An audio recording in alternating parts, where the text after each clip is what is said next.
ازاي الجيش المصري اصلا يهجم على الشعب وهو يعني بيعمل protesting، يعني هو في مظاهرة؟ اولا غير ان هو اصلا في مصر، حتى لو كان من بلد تاني، ازاي اصلا يهجم على حد؟ يعني makes no sense. لما الناس من مصر قالوا لي ان ان الجيش نفسه هجم على الشعب، يعني قلبي اتكسر فيها. اولا كانت باينه ان من الاول ان الجيش كده عايز يلعب مع الشعب. مش هقول كل واحد في الجيش، اكيد ما ينفعش ياخد تصرفات بتاع يعني شويه ناس واحكم على الكل، بس يعني كانت باينه ان في بيلعبوا على الشعب. المشكله ان دولت اللي بيلعبوا على الشعب فاكرين ان الشعب يعني بيستهبلهم كده، فاكرين ان الشعب مش هيفهم. they're obviously hello، اصحوا شويه. they're obviously هيعرفوا.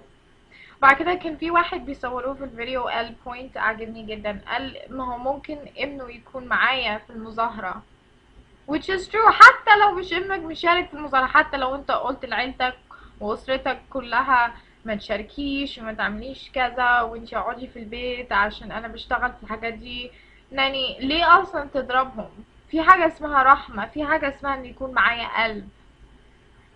المصريين actually معروفين ان معاهم قلب، يعني يعني الحاجة دي again it surprises me. بس انا حسيت من الاول لما ايام ما حسني مبارك يتنازل عن الحكم، انا كنت دايما حاسة ان الجيش دايما بيلعب على الشعب. بس طبعا لما يعني ده حاجة حزينة.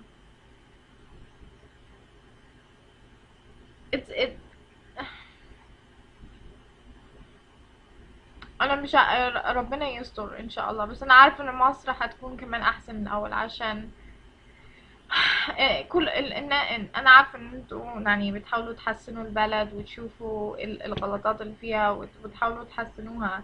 المشكله ان الناس دولت اللي بيهاجموكوا، انا اصلا مش عارفه هما بيهاجموكوا ليه. وليه هو اصلا الجيش هجم على الشعب؟ يعني ما عملوش اي حاجه، يعني it's their right. يعني انا مش فاهمه. لا هي كده طخ طخ طخ طخ طخ ايه، like بيعملوها زي لعبه كده. هو انا اضرب بني ادم يعني دي حاجه سهله؟ ده الواحد بيصعب عليه لو المامي بتاعه او بابا ضربوه، اوكي؟ بس دول اللي حتى ده بيكونوا البيرنتس، يعني لو صور كده بس بيقبلها عشان they're his parents. فعايزني انا اقبل ان حد من بره كده يقعد يضربني من غير سبب؟ خصوصا ان الناس دول اتضربوا وما عملوش حاجه، وكتير منهم اتصابوا، يعني lots of them are injured. هو احنا ناقصين؟ يعني هي مصر ناقصه ناس اكتر injured؟ no، مش حاصل فيه already يعني a lot of injuries لما كانت الثوره بتحصل والحاجات دي؟ يعني مش ناقصة. وبعدين انت زي ما بتأذي حد من بلدك، يعني بتأذي حد من اخواتك. مش ضروري يكون قريب ليك من الدم، يعني you don't have to be related by blood. بس حرام.